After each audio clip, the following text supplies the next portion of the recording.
Hi friends, അസ്സലാമു അലൈക്കും.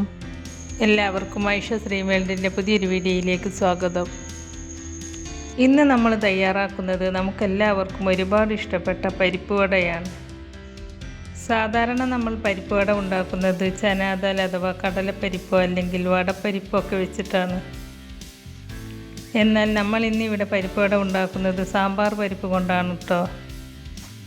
അപ്പോൾ വളരെ ക്രിസ്പിയും ടേസ്റ്റിയുമായിട്ടുള്ള ഈ പരിപ്പ് വട എങ്ങനെയാണ് തയ്യാറാക്കുന്നത് എന്ന് നമുക്ക് നോക്കാം.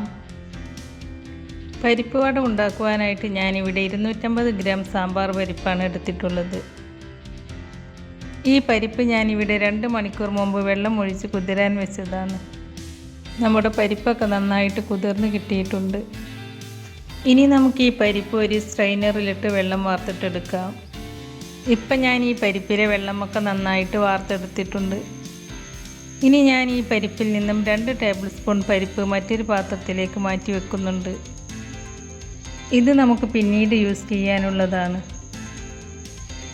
ഇനി നമുക്ക് ഈ പരിപ്പിൽ നിന്നും പകുതി പരിപ്പ് ഒരു മിക്സിയുടെ ജാറിലേക്ക് ഇട്ട് കൊടുക്കാം. എന്നിട്ട് ഒട്ടും വെള്ളം ചേർക്കാതെ ഒന്ന് ക്രഷ് ചെയ്തിട്ടെടുക്കാം. നല്ല മഷി പോലെ അരച്ചെടുക്കരുത് കേട്ടോ, കുറച്ച് തരിതരിപ്പോട് കൂടി അരച്ചെടുക്കണം. അപ്പം ഞാനിതൊന്ന് അരച്ചെടുത്തിട്ട് വരാം. ഇപ്പം ഞാൻ ഈ പരിപ്പ് നല്ലതുപോലെ ക്രഷ് ചെയ്തെടുത്തിട്ടുണ്ട്. ഇതുപോലെയാണ്. കുറച്ച് പരിപ്പ് അരയാതെയും കുറച്ച് തരിതരിയോട് കൂടിയിട്ടുമാണ് പരിപ്പ് അരച്ചെടുക്കേണ്ടത്. ഇനി നമുക്കിതൊരു ബൗളിലേക്ക് മാറ്റി വെച്ച് ബാക്കിയുള്ള പരിപ്പും ഇതുപോലെ അരച്ചെടുക്കാം. പരിപ്പ് വട നല്ല പെർഫെക്റ്റായി കിട്ടണമെങ്കിൽ അരച്ചെടുക്കുമ്പോൾ 1-2 കാര്യങ്ങൾ ശ്രദ്ധിച്ചാൽ മതി. ഒന്ന്, ഈ പരിപ്പ് ഫൈൻ പേസ്റ്റായിട്ട് അരച്ചെടുക്കരുത്. ഇതൊന്ന് ചതച്ചെടുക്കാനേ പാടുള്ളൂ. രണ്ടാമത്, ഇതിലേക്ക് ഒരു കാരണവശാലും വെള്ളം ചേർക്കരുത്. വെള്ളം ചേർത്താൽ എണ്ണയിലേക്ക് ഇടുമ്പോൾ പൊട്ടിപ്പോകും. അതുപോലെ അരക്കുമ്പോൾ ഇടയ്ക്ക് 1-2 പ്രാവശ്യം ഒന്ന് തുറന്ന് നോക്കി ജാറിൻ്റെ സൈഡിലൊക്കെ പറ്റി പിടിച്ചിരിക്കുന്നത് ഒരു സ്പൂണ് വെച്ച് ഇളക്കി കൊടുത്തിട്ട് വേണം അരച്ചെടുക്കാൻ. ഇപ്പം നമ്മൾ ഈ പരിപ്പ് മുഴുവനും അരച്ചെടുത്തിട്ടുണ്ട്. ഇനി നമുക്ക് ഈ വടയിലേക്ക് വേണ്ടത് കുറച്ച് ചെറിയ ഉള്ളി വട്ടത്തിൽ കനം കുറച്ചരിഞ്ഞതും, പിന്നെ 4 അല്ലി വെളുത്തുള്ളിയും, കുറച്ച് കറിവേപ്പിലയും, പിന്നെ ഒരു ചെറിയ സവാള ചെറുതായി കട്ട് ചെയ്തതും, പിന്നെ 3 പച്ചമുളക് കട്ട് ചെയ്തതും, ഒരു കഷ്ണം ഇഞ്ചി ചെറുതായി കട്ട് ചെയ്തതുമാണ് എടുത്തിട്ടുള്ളത്. നമുക്ക് ഈ അരിഞ്ഞു വെച്ച സവാള നേരത്തെ പരിപ്പ് അരച്ചെടുത്തില്ലേ, അതേ മിക്സിയുടെ ജാറിലേക്ക് ഇട്ട് കൊടുക്കാം. എന്നിട്ട് ഈ സവാളയോടൊപ്പം അരിഞ്ഞു വെച്ച 3 പച്ചമുളകിൽ നിന്നും 2 പച്ചമുളക് നമുക്കിതിലേക്ക് ചേർത്ത് കൊടുക്കാം. പിന്നെ ഇതിലേക്ക് ചേർത്ത് കൊടുക്കുന്നത് ചെറുതായി കട്ട് ചെയ്ത് വെച്ച ഇഞ്ചിയും തൊലി ഒന്നും കളയാത്ത 4 അല്ലി വെളുത്തുള്ളിയുമാണ്. സാമ്പാർ പരിപ്പ് ആയതുകൊണ്ടാണ് കേട്ടോ വെളുത്തുള്ളി ചേർത്ത് കൊടുക്കുന്നത്. പിന്നെ ഇതിലേക്ക് 1 ടീസ്പൂൺ കശ്മീരി മുളക് പൊടിയും ചേർക്കുന്നുണ്ട്. കശ്മീരി മുളക് പൊടി ചേർക്കുന്നത് എരിവിന് വേണ്ടിയിട്ടല്ല കേട്ടോ, ഒരു കളറിന് വേണ്ടി മാത്രമാണ് ചേർക്കുന്നത്. കശ്മീരി മുളക് പൊടി ഇല്ലെങ്കിൽ നിങ്ങൾ ഇതിലേക്ക് നോർമൽ മുളക് പൊടി ഒന്നും ചേർക്കരുത് കേട്ടോ. കാരണം ഇഞ്ചിയും പച്ചമുളകും ചേർത്തത് കൊണ്ട് ഈ വടക്ക് അത്യാവശ്യം എരിവുണ്ട്. പിന്നെ ഈ വടയിലേക്ക് ആവശ്യമായ ഉപ്പും ചേർത്ത് നമുക്കിതെല്ലാം കൂടി ഒന്ന് ക്രഷ് ചെയ്തിട്ടെടുക്കാം. ഇപ്പം ഞാനിതെല്ലാം ഒന്ന് ക്രഷ് ചെയ്തെടുത്തിട്ടുണ്ട്. ഇത് നമുക്ക് അരച്ച് വെച്ച പരിപ്പിലേക്ക് ചേർത്ത് കൊടുക്കാം.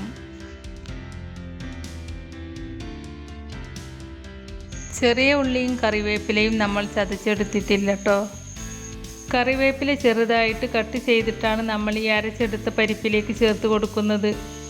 പിന്നെ നമ്മൾ ഈ പരിപ്പിലേക്ക് ചേർത്ത് കൊടുക്കുന്നത് നമ്മൾ നേരത്തെ അരിഞ്ഞു വെച്ച ചെറിയ ഉള്ളിയാണ്. പിന്നെ നമ്മൾ നേരത്തെ മാറ്റി വെച്ച പരിപ്പും ചേർത്ത് കൊടുക്കുന്നുണ്ട്. പിന്നെ നമ്മൾ അരിഞ്ഞു വെച്ച 3 പച്ചമുളകിൽ നിന്നും 1 പച്ചമുളക് മാറ്റി വെച്ചില്ലേ, ആ പച്ചമുളക് ഈ സമയത്ത് ചേർത്ത് കൊടുക്കാം.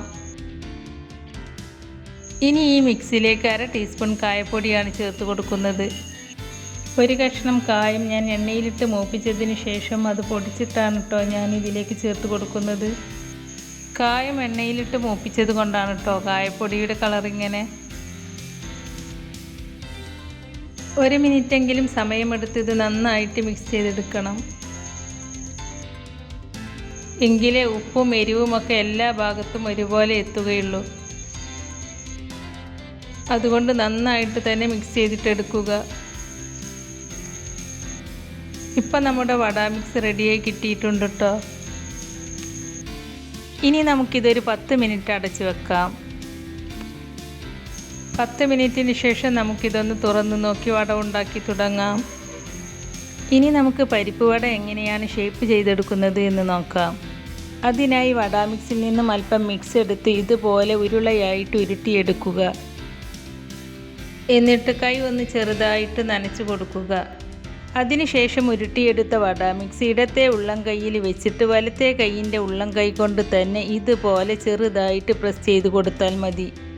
ഇങ്ങനെ ചെയ്യുമ്പോഴാണ് പരിപ്പ് വടയുടെ കറക്റ്റ് ഷേപ്പ് കിട്ടുക. കണ്ടോ, ഈ വടയുടെ സെൻറ്ററിൽ കട്ടി കൂടിയിട്ടും അതിൻ്റെ എഡ്ജൊക്കെ കട്ടി കുറഞ്ഞുമാണ് ഇരിക്കുന്നത്. ഇതുപോലെയാണ് പരിപ്പ് വട ഷേപ്പ് ചെയ്തെടുക്കുന്നത്. ഇനി നമുക്ക് ഈ പരിപ്പ് വട എണ്ണയിലേക്ക് ഇട്ട് കൊടുത്ത് ഫ്രൈ ചെയ്തിട്ടെടുക്കാം. അതിനായി ഒരു പാനിലേക്ക് കുറച്ച് വെളിച്ചെണ്ണ ഒഴിച്ച് കൊടുത്തിട്ടുണ്ട്. എണ്ണ ചൂടായോ എന്നറിയാൻ അല്പം വട മിക്സ് എടുത്ത് ഉരുട്ടി എണ്ണയിലേക്ക് ഇട്ട് കൊടുക്കുക. അത് താഴ്ന്നു പോയി വളരെ പെട്ടെന്ന് തന്നെ പൊങ്ങി വരികയാണെങ്കിൽ എണ്ണ നന്നായി ചൂടായിട്ടുണ്ട് എന്നർത്ഥം. ഇപ്പം നമ്മുടെ എണ്ണ നന്നായിട്ട് ചൂടായിട്ടുണ്ട്.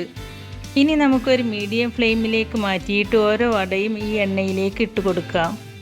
ഹൈ ഫ്ലെയിമിൽ വെക്കരുത് കേട്ടോ. ഹൈ ഫ്ലെയിമിൽ വെച്ചാൽ ഉൾഭാഗം വെന്ത് കിട്ടുകയുമില്ല, പുറം ഭാഗം കരിഞ്ഞു പോകുകയും ചെയ്യും. അതുപോലെ ലോ ഫ്ലെയിമിലും വെക്കരുത്. ലോ ഫ്ലെയിമിലാണെങ്കിൽ നമ്മുടെ പരിപ്പ് വട നന്നായിട്ട് എണ്ണ കുടിക്കും.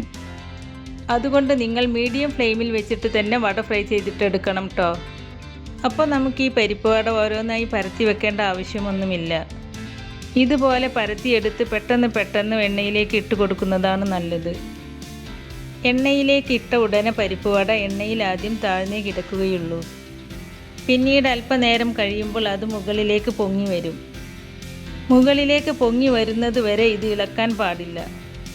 ഇളക്കിയാൽ അത് പൊടിഞ്ഞു പോകാൻ സാധ്യതയുണ്ട്. ഇതുപോലെ കളറൊന്ന് മാറാൻ തുടങ്ങുമ്പോൾ നമുക്കിതൊന്ന് മറിച്ചിട്ട് കൊടുക്കാം. ഇങ്ങനെ 1-2 പ്രാവശ്യം തിരിച്ചും മറിച്ചും ഇട്ട് കൊടുക്കണം. ഇതുപോലെ പരിപ്പ് വട നല്ല ഗോൾഡൻ കളറാകുമ്പോൾ നമുക്ക് എണ്ണയിൽ നിന്നും എടുത്തു മാറ്റാം. എണ്ണയിൽ നിന്നും എടുത്തു മാറ്റിയതിന് ശേഷം ഈ പരിപ്പ് വട നമുക്കൊരു ടിഷ്യൂ പേപ്പർ വെച്ച പ്ലേറ്റിലേക്ക് ഇട്ട് കൊടുക്കാം. ഇനി നമുക്ക് ബാക്കിയുള്ള പരിപ്പ് വടയും ഇതുപോലെ ഫ്രൈ ചെയ്തിട്ടെടുക്കാം.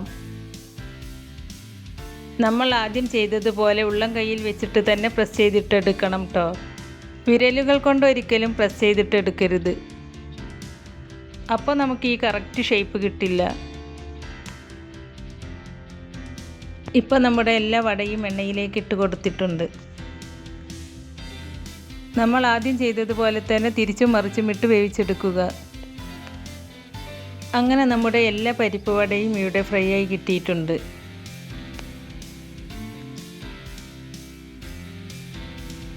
അപ്പോൾ നല്ല ക്രിസ്പിയും ടേസ്റ്റിയുമായിട്ടുള്ള ഈ പരിപ്പ് വട എല്ലാവരും ഒന്ന് ട്രൈ ചെയ്ത് നോക്കിയിട്ട് അതിൻ്റെ ഫീഡ്ബാക്ക് നമ്മുടെ കമൻറ്റ് ബോക്സിൽ വന്ന് അറിയിക്കണേ. വീഡിയോ ഇഷ്ടപ്പെട്ടാൽ ലൈക്ക് ചെയ്യാനും ഫ്രണ്ട്സ് ആൻഡ് ഫാമിലിക്ക് ഷെയർ ചെയ്ത് കൊടുക്കാനും മറക്കരുത്. അതുപോലെ ഐഷ വേൾഡ് ആദ്യമായിട്ട് കാണുന്നവരാണെങ്കിൽ ഒന്ന് സബ്സ്ക്രൈബ് ചെയ്ത് സപ്പോർട്ട് ചെയ്യണേ. കൂടെ കാണുന്ന ബെല്ലൈക്കണിൽ ക്ലിക്ക് ചെയ്ത് അതിൽ ആൾ എന്ന ഓപ്ഷൻ തന്നെ എനേബിൾ ചെയ്ത് വെക്കുകയാണെങ്കിൽ പുതിയ റെസിപ്പീസ് അപ്ലോഡ് ചെയ്യുമ്പോൾ അതിൻ്റെ നോട്ടിഫിക്കേഷൻ നിങ്ങൾക്ക് കിട്ടുന്നതാണ്. ഇൻഷാ അല്ലാഹ് പുതിയ റെസിപ്പീസുമായി വീണ്ടും വരാം. Thank you.